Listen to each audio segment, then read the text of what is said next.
कभी कभी हम सोचते हैं कि पुरानी बातें ख़त्म हो जाती हैं, लेकिन कुछ यादें, कुछ रिश्ते हमेशा हमारे आसपास ही रहते हैं। कहानी शुरू होती है एक आखिरी कॉल से।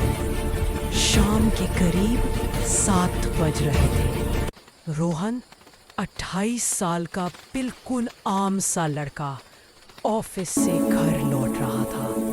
थका हुआ, कमज़ोर सा, बस जल्दी से घर पहुंचना चाहता था।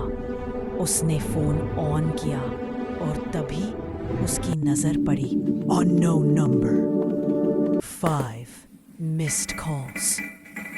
पहले उसने सोचा शायद किसी ने गलत नंबर मिला दिया होगा, लेकिन तभी उसी नंबर से फिर कॉल आया। रोहन ने रिसीव किया। दूसरी तरफ से एक धीमी, कांपती हुई, डर से भरी आवाज़ आई। हेलो रोहन भैया। रोहन चौंक गया। वो लड़की की आवाज़ उसने पहले कभी सुनी ही नहीं थी। रोहन बोला, हाँ मैं रोहन बोल रहा हूँ, तुम कौन? लड़की धीरे से बोली, भैया मुझे नहीं पता मैं कहाँ हूँ, बहुत अंधेरा है, मुझे डर लग रहा है, प्लीज़ मुझे घर पहुँचा दो। रोहन का दिल एकदम धक से रह गया।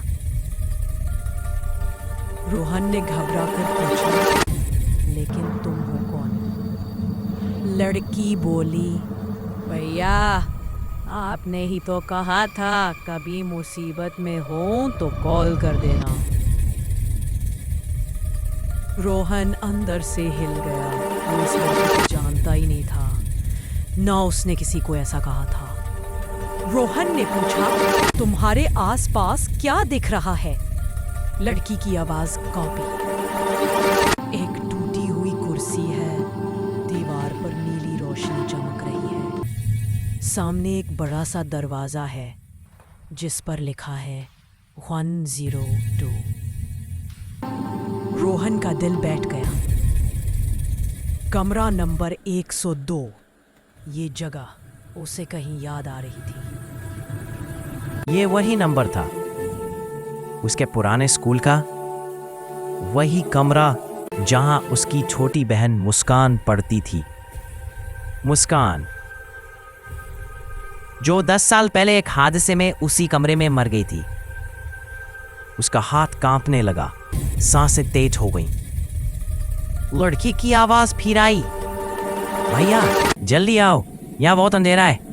रोहन ने बिना सोचे कार स्टार्ट की और उसी पुराने स्कूल की तरफ भागा। रास्ते में उसका दिल सीने से बाहर निकलने को था। ये सब कैसे हो सकता?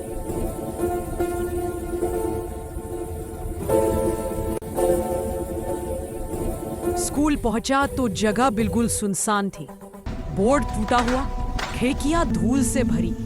ऐसा लग रहा था जैसे सालों से कोई अंदर नहीं आया।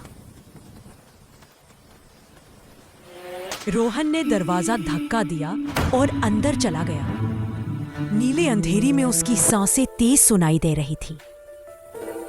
कमरे के पास आते ही लड़की की आवाज फिर आई, भैया आप आ गए, मैं यही हूं। रोहन ने डरते हुए दरवाजा खोला। अंदर वही टूटी कुर्सी और दीवार पर लगी वही पुरानी घड़ी जिसका टाइम मुस्कान की मौत के वक्त ठीक उसी दिन ठहर गया था। घड़ी अपने आप हिलने लगी।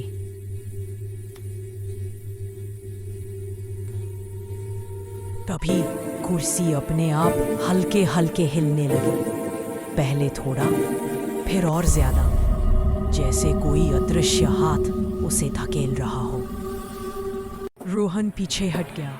उसकी सांसें अटक गईं। हवा अचानक ठंडी हो गई।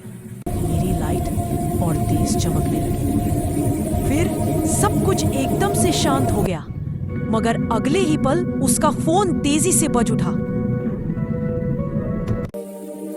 स्क्रीन पर लिखा था, मुस्कान लास्ट कॉल। रोहन जमीन पर गिरते गिरते बचा। आंखों से आंसू बहने लगे। तभी कमरे के अंदर से वही मासूम आवाज गूंजी। रोहन ने कांपते हुए पीछे मुड़कर देखा। अगली सुबह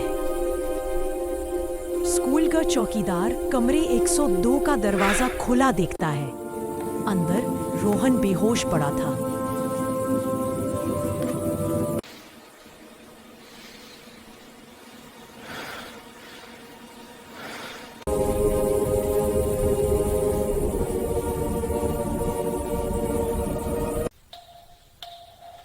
डॉक्टरों ने कहा वो गहरे सदमे में था,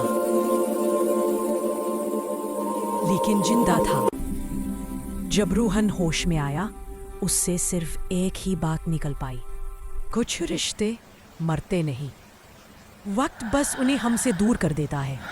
अगर आपने किसी अपने को खो दिया है तो शायद वो आज भी आपका ही इंतजार कर रहे हों। कहानी यही खत्म होती है, पर एक सवाल छोड़ जाती है।